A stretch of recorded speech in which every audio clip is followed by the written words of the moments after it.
So thank you again. I mean, I'm grateful. I've been here for maybe second or third or fourth time, I don't remember, but every time it's been magic in its own right. And while I was away and here as well, I was able to complete some of the work I've been doing, and you know, and it's a work of many people, many friends, and well-wishers. And basically, it is a self-assigned effort. I wasn't asked by anyone to do any of this, and so I'm kind of driven without any reason to do this. And I like to share it, though. You know, I like to share some of my cinematic reflections and meditations, because I noticed at some point in my life that when I express, you know, when I describe to someone what I'm living, people, they don't believe me. So I thought that, well, maybe that if I show images, then it will be easier for people to understand or to relate, to connect. And image is a kind of a universal language, and it speaks to us on different levels. And the importance of color, composition, and light, as well as darkness, in the frame creates kind of its own reality that the viewer can have personal experience with. So it's like a sharing certain perception of reality and or aspect, taking a look, an angle at life. And because I have been a little bit free from the mundane responsibilities in my life, I have taken the language of for the title from Sanskrit, and it's called Krida. And Krida means a playful, you know, the quality of being a playful. So playfulness, it can be a verb, it can be also, you know, it has a different grammatical places. But I felt that in the world today we live, the adults, you know, they are not very playful. So I felt that, you know, because most adults, they do jobs, you know, even in the film world, they are on the job, right? They are on the job, so they are doing jobs. And there the routine is, you know, it's a kind of very important to achieve the goals that they, you know, trying to achieve. So this spontaneous nature, you know, of this playful life, you know, I think it's a great privilege to live as a filmmaker. And I felt that, you know, if I have the opportunity or the freedom to be playful, even in my work, with some of my authorities or my artists and friends, then according to Tarkovsky, you see, when we put some emotion, and when we put a deep emotion into the frame, into the image, within the frame, that this emotion is in fact recorded. You know, it's a sort of like a texture embedded on the visual, and that is how one can distinguish works of, let's say, artists or filmmakers, directors who kind of dedicated their life into the color, light, the movement, and a little bit the abstract and philosophical aspects of cinema and its role in society. So they have a very distinctive perception of time and color and how they communicate. So I felt that in this collection, you know, I will explore different elements of nature and also their color, their time, image time, because time has, I would like request everyone, we are going to fly also. Yeah, so I've been flying, so phones on a flight mode. Yeah, you can fly with me.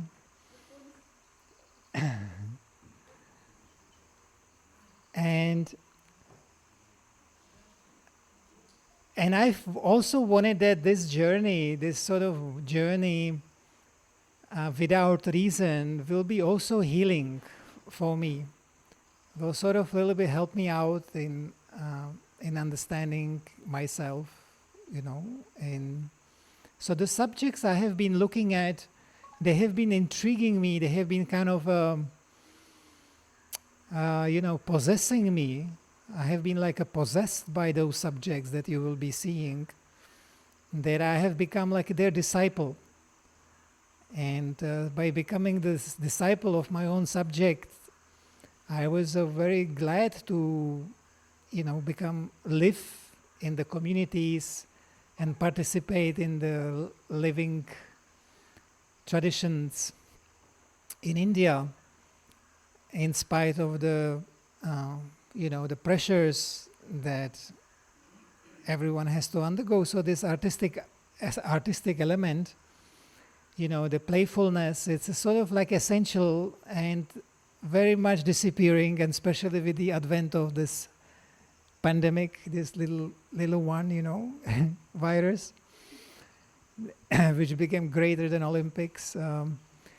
People became, very much aware of the need for change, but to change for the better. That is important, that change for the sake of change, it can create havoc, So changing for the better, I think the pandemic has provided us the opportunity to reflect. And it has also challenged large portion of the population, very much, onto the mental level. So, I also would like that my viewers, when they go in the future and see my films, that they will be feeling a little bit relieved. Yeah, rather than getting some extra information or another sensual kind of flavors, just to kind of this temporary pleasures. So I was feeling that I must touch the viewer on a different level. And luckily, with the collaboration of my executive producer, Godfrey Reggio, who has been supporting me on this wave, and I was really like, always wanted to give it up, and sell camera and everything. So he was very kind to me, and so what we are trying to do with this work is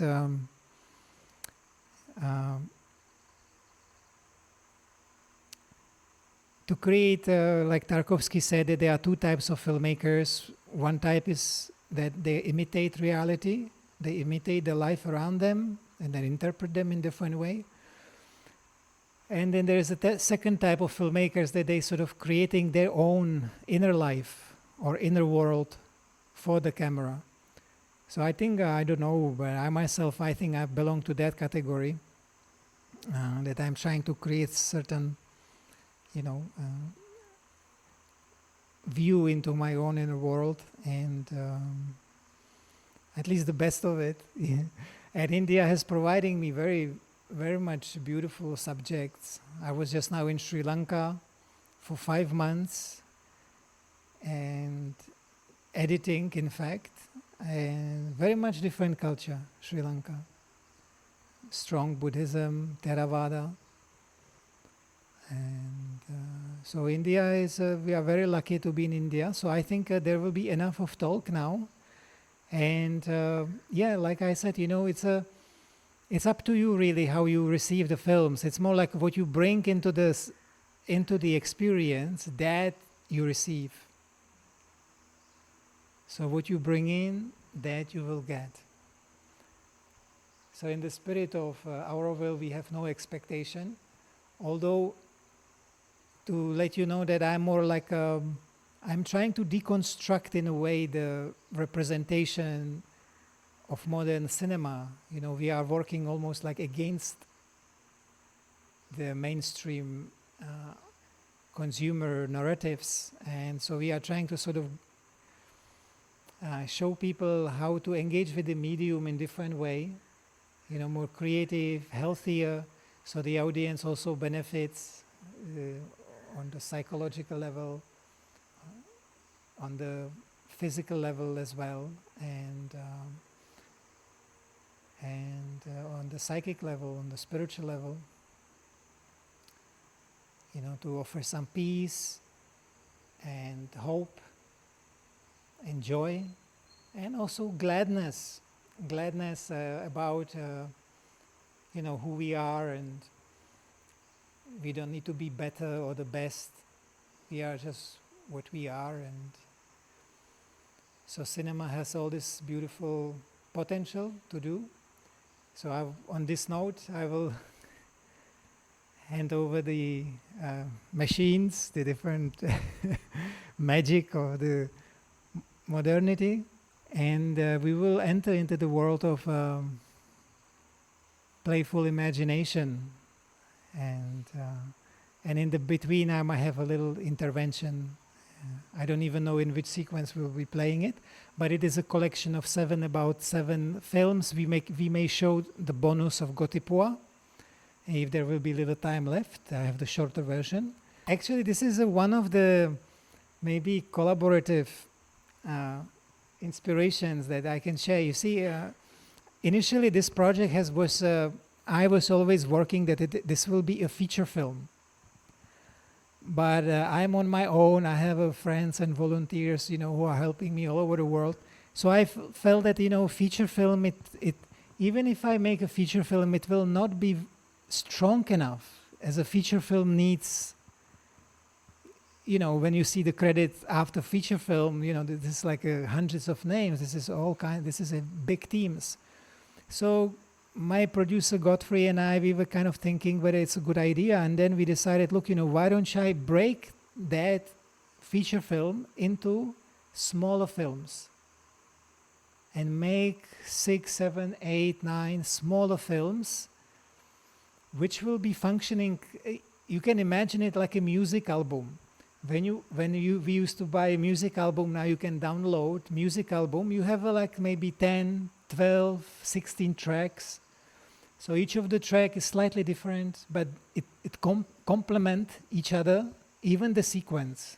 So that is another one. Actually, maybe you have noticed I have two versions of this play, and this one was reversed. So you were watching the film from the end to the beginning, and I have seen it for the first time like this, and so it's very interesting.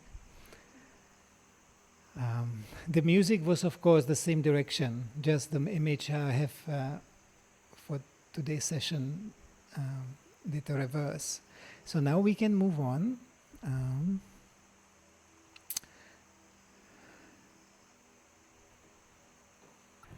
And now if we go to Ayodhya Krida, it can introduce a little bit other characters than the nature and me. This is a shorter film, and maybe a little bit of context would be required for this one. It is from my residency at with the royal family, the former royal family of Ayodhya. And I just arrived there 2 years. I've been in contact with the family, and in one particular year, both of the parents of the erstwhile princess died. So I came in a kind of a situation when the family was like quite shaken. So we just sort of engaged a little bit of creativity, what we could, you know, we had to come up with in 3 weeks with some idea, you know, what we will do with the family while I was there. So this is a short meditation In fact, I have learned that in the past, I think in the 2nd century, one of the princes of Ayodhya, she was married actually to South Korea. And within the last, I think, 10 years or 12 years, this India-South Korean relations, thanks to the Ayodhya connection, have quite developed. And basically the royal families from South Korea, they are visiting on every year now. Every year they go to Ayodhya and they have like a commemoration gathering and like that. So this little film is a sort of just a prayer. It's a sort of like a prayerful mood of bridging the past with the future, and so it's just a short film, and I hope you will enjoy it. A little bit innocent, and to relieve the princess from the grief, we did a little bit of dance. She did a little bit of dance for you. So you will see here on the screen now. Yes, so we can go. And now we will be looking at a longer piece, and the longest one from all of them. And this is something I have been already showing here before as a work in progress called Rasa Krida. And now from Ayodhya we will move all the way to northeast India. And this is about 20 minutes, and I leave you to enjoy the entire piece. Yeah, there is a request for Gotipua. It's a beautiful, beautiful devotional dance. Yes, I mean, it is still a work in progress. So I'm working on some of the sequences, especially the soundtrack. I'm still working on the sound design. So if you have noticed sometimes the birds too loud, and all this, things like that, they will be taken care of. But if you would be happy to hear something for a few minutes, something from me, or I would like to hear something from you, or the Gotipua. Yeah, this was in Ragurajpur Chandrabhaga ashram. This was near the river bank. It's a kind of associated with the ISKCON ashram. And yeah, the artists, they come from Ragurajpur. And I had all kinds of artists who wanted to be photographed, but these children I have actually chosen. And pardon? Yeah, very beautiful and very humble, and this is their livelihood. And most of the dance performances, all this sort of expression, the cultural and social communal life, that these dances also very much contribute towards to this healthy village community life. They have been a little bit reduced to, like wedding performances or some government festivals where everyone is going on the stage, and then you have this funny background with the sponsors at it, and then the loud music. So what I wanted to do with this one, I wanted to really bring it back like almost to the 16th century when the bhakti movement in Odisha was really powerful. And Sri Caitanya Mahaprabhu, he was kind of enchanted by the Gotipua dances, and he actually wanted them to be in the front of the procession of the cart, Ratha Yatra. And then because of the influence of the Mughals and the British, then, originally it was late girls, they were the Devadasis who were dancing for Jagannath in the temples. And so they were the sort of like grown-up girls. And then because of these different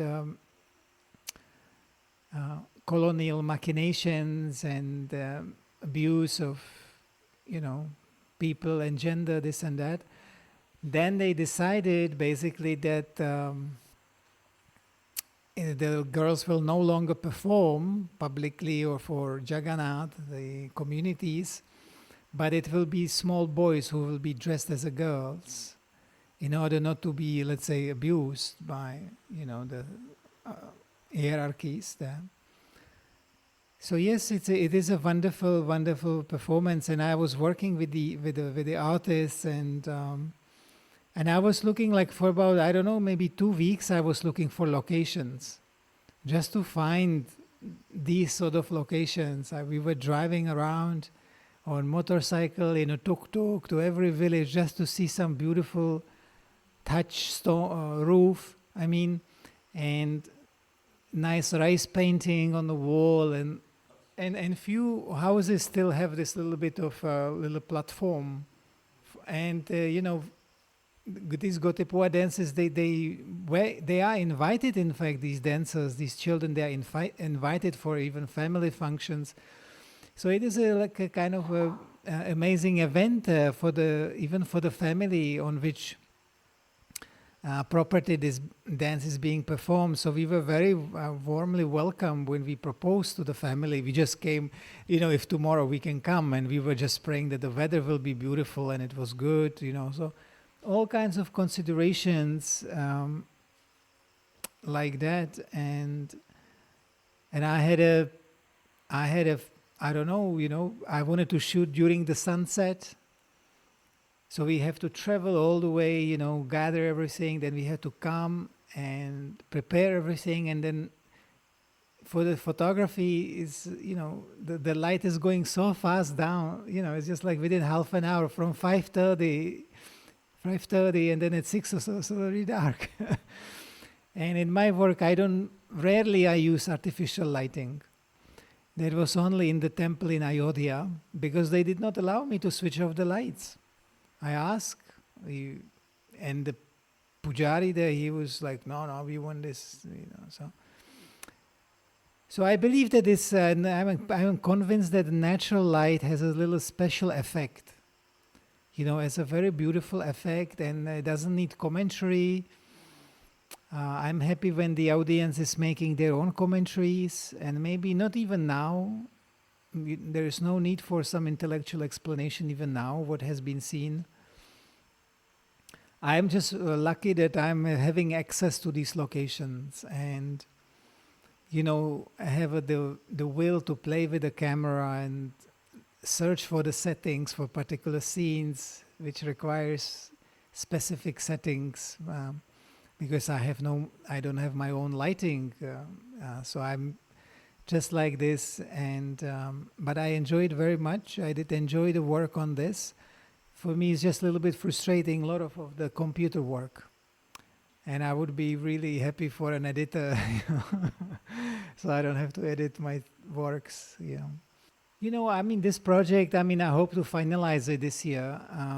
This is a project that spans over a decade.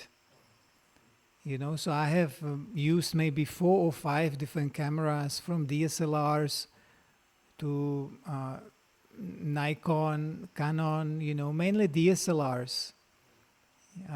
I have used before this Canon XL1 or something, but we have used the DSLR cameras and sometimes very old lenses. This lenses from the 60s, from the 50s, that gives this beautiful, beautiful background, bokeh, and yeah. So it was like that, and I shoot at a high speed, at a higher speeds. That little bit saved me. That now you can do even up to 120 frames per second. So most of my framing is very still, like a still photography. So I enjoy when you have a time to spend with the image, in fact, just like one coming, the next one, and next one, and next one, and so just one image and relishing it. The Kamalahari sequence has been shot over a period of 2 years in the lake, in the monsoon lake, with the lotuses and water lilies.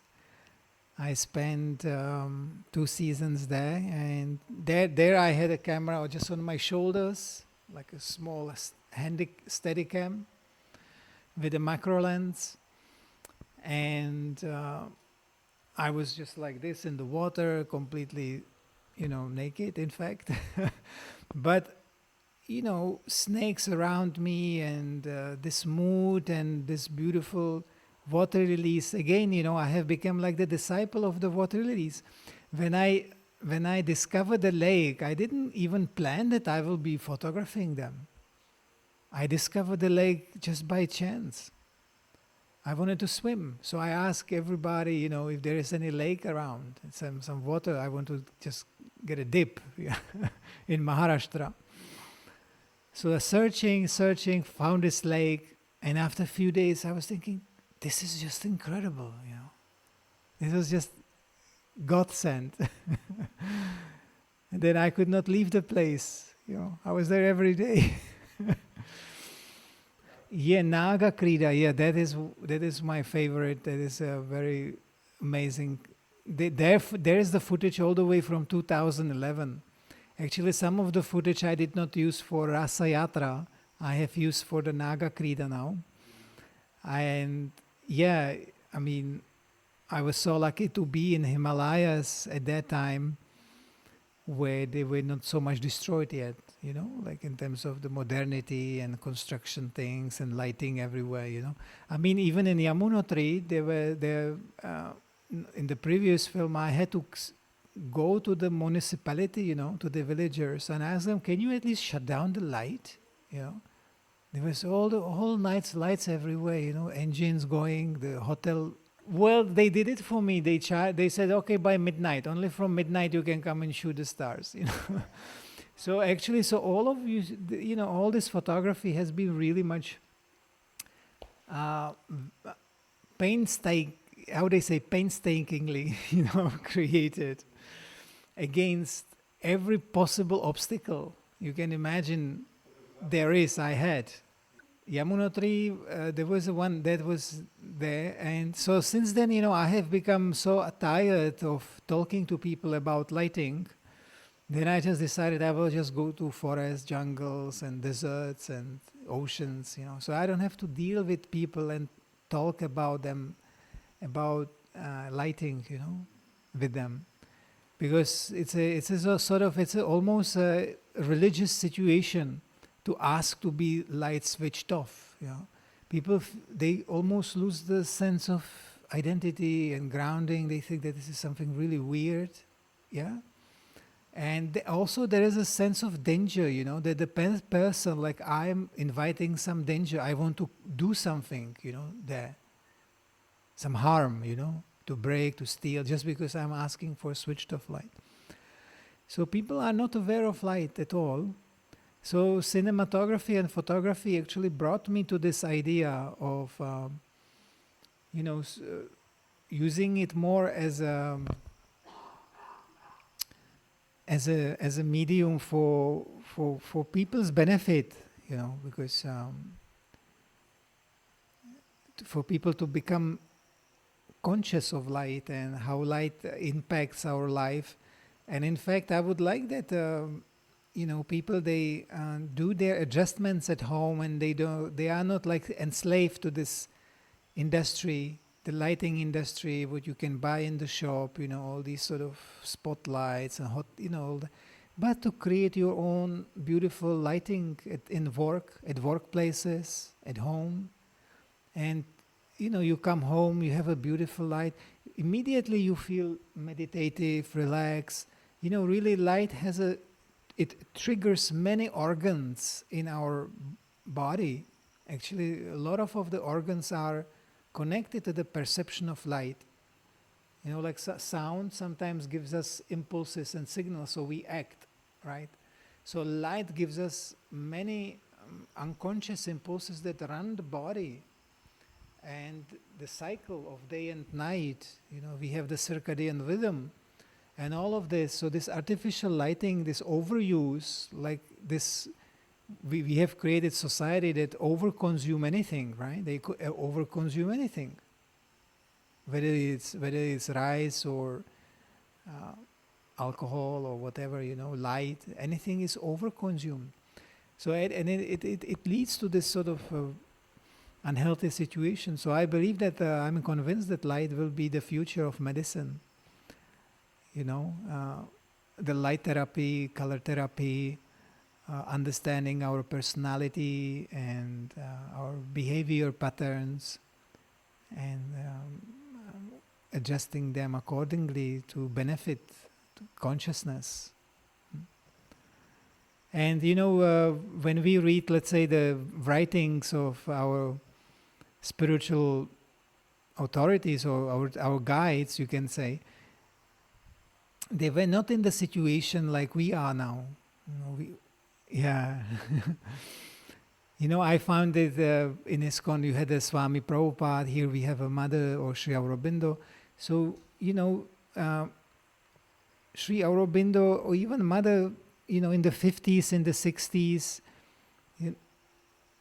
things were not so aggressive as they are now, including the lighting. So lighting has become very aggressive, and we have accepted as a normal.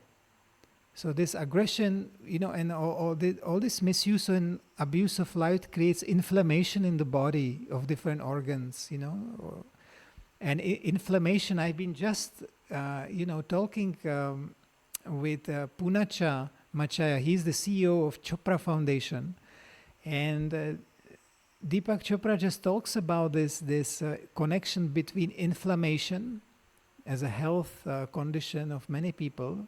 People have inflamed joints, all kinds of inflammations in the body, and aggression.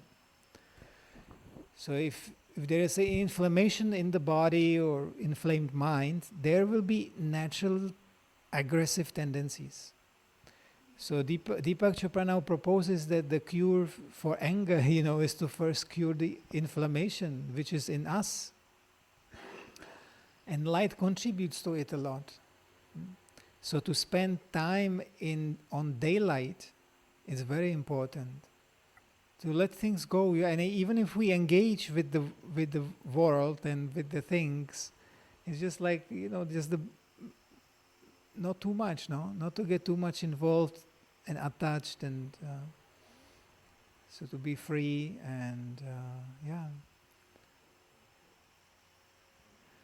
so Gotipua and all the other dances. So dancing is, Gotipua will be now shown in Switzerland, in Austria, at the Kunsthaus in Graz. And I was supposed to go there, but I'm unable, I'm sort of flying half of the world to go to, to attend to the screening, to the premiere. It's a European premiere.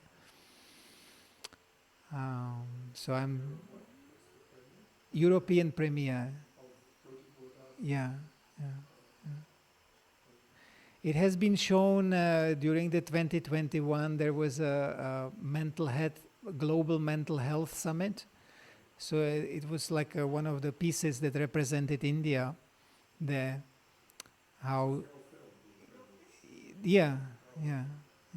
It was this first version at that time, that I was editing here.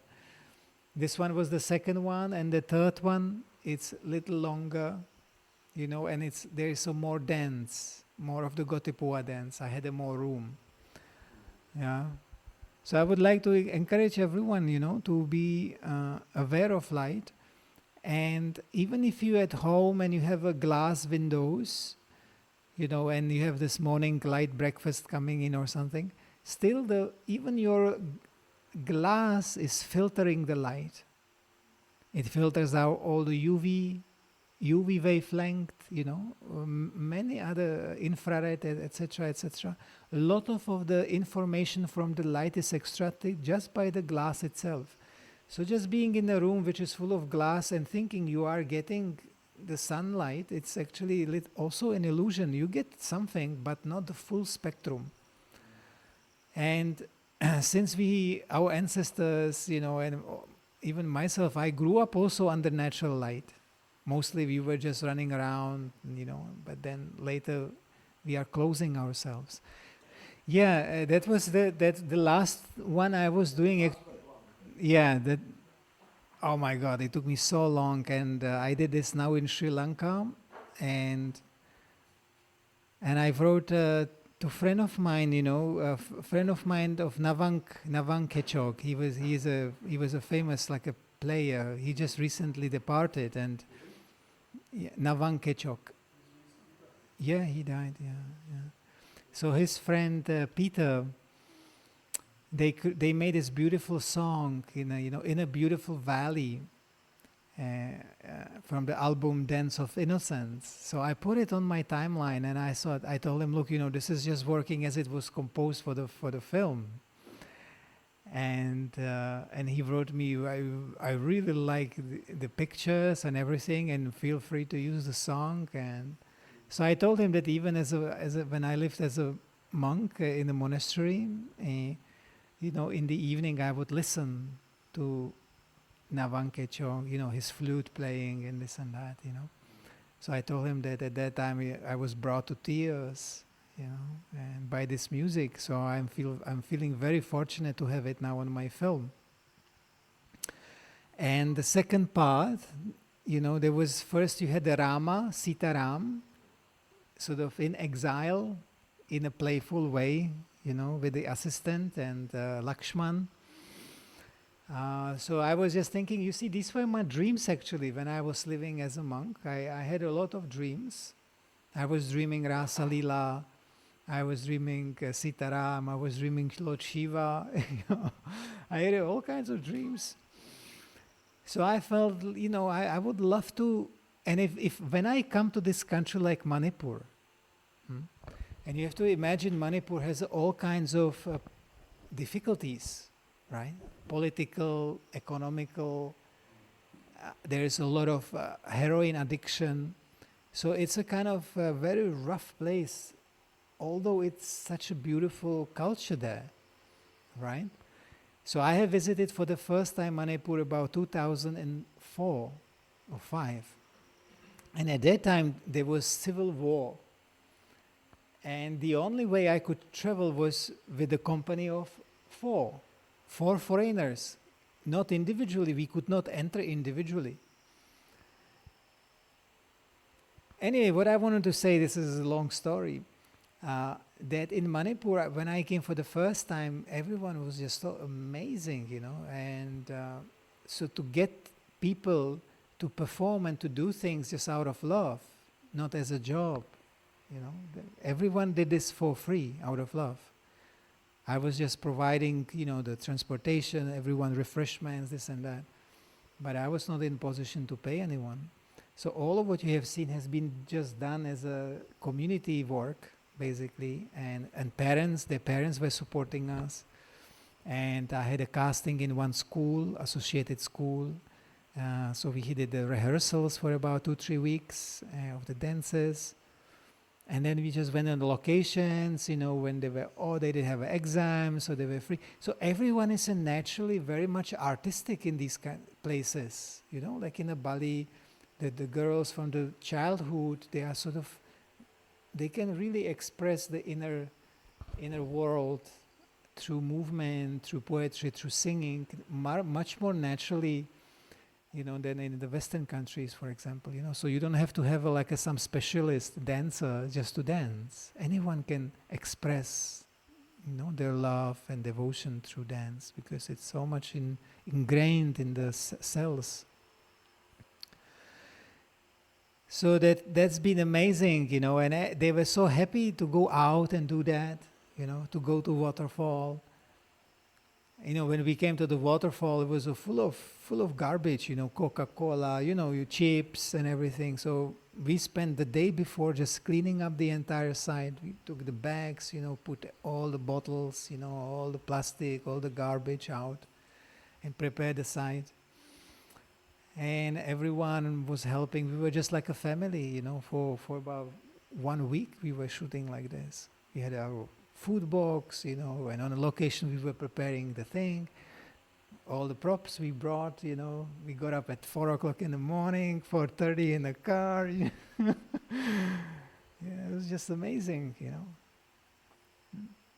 So basically that's the only thing that kept me going, is actually my responsibility towards the artists. And any producer that I came to in India, actually, I met quite a few, even some famous one. I said, look, but I care for the artists. They were performing for my camera, I don't want to make this viral or public because of me, because I have directed it. I told him, I'm interested in these people so they can get jobs. They can be acting in the commercial work. They can earn, because all the children, they were, not the rich people, right? And most people, when they hear it, they kind of they think that I'm crazy, they think they are not interested in this, when working with people, it's a different approach, So I had to really prepare much more when I was working with the dancers. Yeah, that was, but to give you an example with the Gotipua, that is I would say since 2000 and maybe 10 or 12, I had a strong desire to go and photograph Gotipua. And it took me a long time to make the connections, with the people from Odisha. Not with ISKCON necessarily, but just Odisha people. And they gradually introduced me to the people from the temple, Jagannath temple, the priests. The priests introduced me actually to the king, Gajapati Maharaj of Puri. And he went to see me, and we went to Bhubaneswar to his palace. And we had a lovely meeting actually, and I showed him my work from Manipur, and I said, look, I want to do something here in Gotipua. And he said, so how can I help you? I said, well, first thing, you can help me with finances. And the second film is, well, you can just give me a blessing, so that everything goes well. So he gave me blessing. I received blessings, a lot of blessings. No finances. My whole idea actually at that time when I was working on this idea was that I always wanted to have, not modern elements in it. Means not even an artificial material like nylon, or things like that. Only cotton, silk, paper as decorations. No, I would say processed material by man. So that, therefore, then when you see the frame, when you see the picture, it's almost like from a fairy tale story, right? You don't see it on a TV much, right? So I knew from Tarkovsky's work, I knew that it's extremely important what's in the frame, that everything affects the consciousness and the perception of the viewer, that what's on the frame. So like this, and I wanted first just to set up actually I wanted to make a permanent location. For feature films, they just built a stage, right? They build a house, they build everything, and they shoot a film there for 2 months, right? So I wanted to do similar thing. I wanted to build beautiful Odisha style house and compound and even a small temple, and I wanted to build it from scratch. I wanted to make my own set for this, but it would take a long time and it would take some money and land, and nobody was ready to do that thing. So I had to do it the other way. I had to search around and really encouraging the people who have these kind of houses to keep it going. Donations I would be giving to the families. I was very happy praising. I had a translator, so we had to praising them. Just keep it like this. You don't need the cement concrete. Because everything is they taking down all these beautiful natural constructions for the people, and they are just building all these boxes everywhere, no? This is just this quick box, the cement box, like this, on top, like this. There is one bed, one TV, small altar there, and this is how people live in cement concrete boxes. This is very unhealthy. I don't know, may I ask you a question quickly? This Ras Leela, the colored one, the long one, when they were the in-between cuts of the bees and bumblebees, you know, how did you feel? Was it too much? Was it distracting from the subject? What was your intention? No, my intention was like, you know, that it is also like it's a evening of a Rasa Leela, right? So I wanted that like everyone is part in the garden of the Rasa Leela. And the bumblebees, there is a amazing section in the Bhagavata Purana, for example. Bumblebees, they have a great significance, you know, bees and bumblebees in the Vedic sort of like a culture, because they are humming. It's like, oh, they are the messengers. They are the messengers of the Shabda Brahma, of the sound frequency that can actually open up our consciousness. I mean, I really love to be under the tree when there is a lot of bees. Yeah, you know, that is one thing that this soundtrack is really temporary, you know.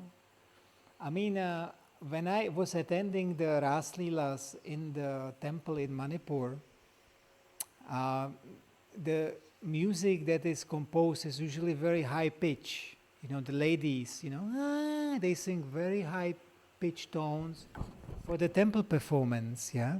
But when I go to nature, then suddenly these instruments are like a kind of, you know, they don't gel much, you know. You know, like I said, it is a temporary soundtrack, and this music track is from Shiv Kumar Sharma, Santur, and I would just keep only that bit part, and then when the tabla starting in the second part of the Leela,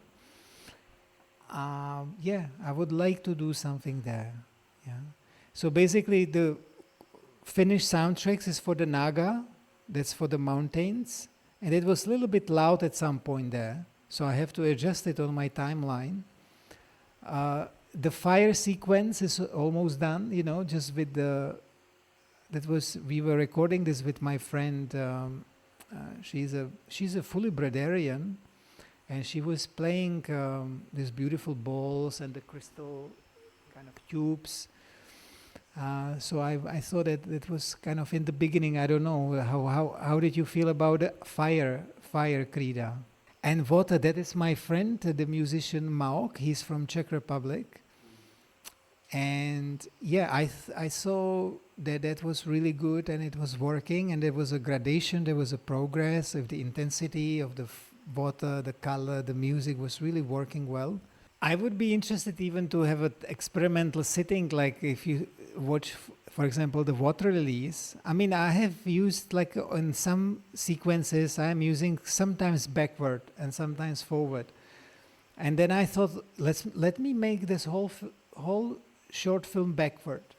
So I was watching the whole short film backward, and it was really working for me, you know, on a small screen. But then when I was seeing it here, I was thinking, you know, I don't know, you know. You know, I'm interested like in this, how we perceive film, you know, like when we construct the narrative. So if the narrative would also work backward, you know. Yes, yeah, it was amazing for me to discover it also, you know. You know why I did this actually? I was inspired. I was sort of putting on myself the mud from the lake. And then I think, well, instead of making my body dirty, let's try to reverse it and let's make it clean. It is a little, I like to play a little bit with the audience perception, you see, and this is what Reggio talks about, you know, also. He likes to, he call it subvert the perception, you know, that of what you expect, of the expectations, what you sort of expect and what's correct, logically, what would be correct. And then suddenly it is not that. But it still has a meaning, you know, it has maybe another meaning. Yeah? It's still valid, just because we have the possibility of shift time, shift light and perspectives, you know. Yeah, very subtle, yeah, yeah. And very minimal, you see I'm using very minimal kind of, I'm not using any kind of these drones and underwater, just like what you would probably normally see if you go and watch closely and you have that time, right, to do that. Most of the people, yourself, they don't really look closely, right? They are skimming. We are just like sort of skimming and gathering what we think we know, what it is, what we see, right? We process and perceive like that, and we go on with life. But what we really see is a construct. It's a social and cultural construct, right? So I'm also liking to challenge the viewer on that, a little bit, how we identify with certain social constructions as I, or as us, as community.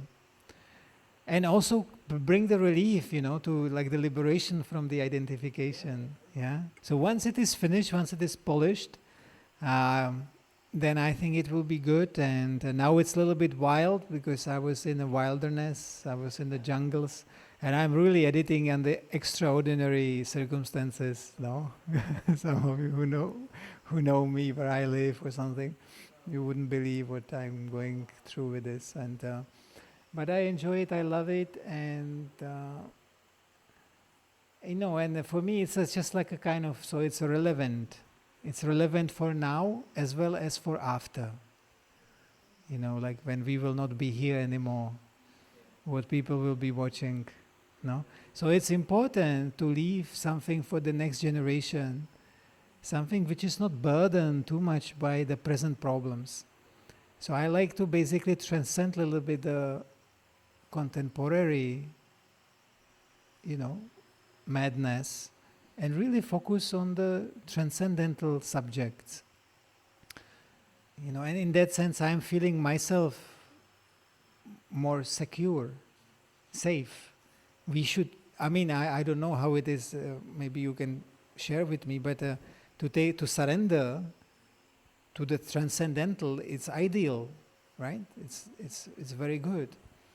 So to transcend, the transcendence will take care of us, like we take care of her, some spiritual reality. So I think that this is nice meditation, and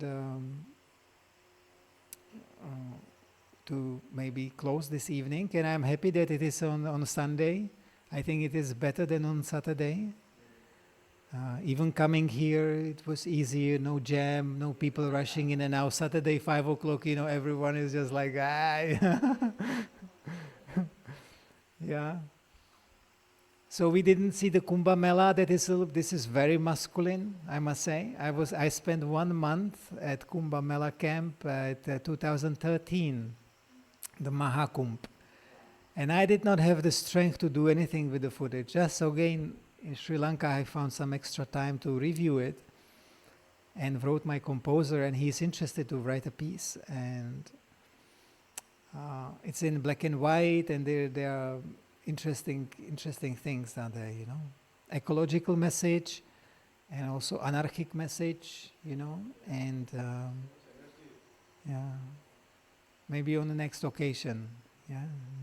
And if you hear if you hear in January, and I have submitted the longer version of Gotipua, which I think is much better than the short one, to this Auroville Film Festival. So I hope it will be selected. So it will be in January. We might see each other again.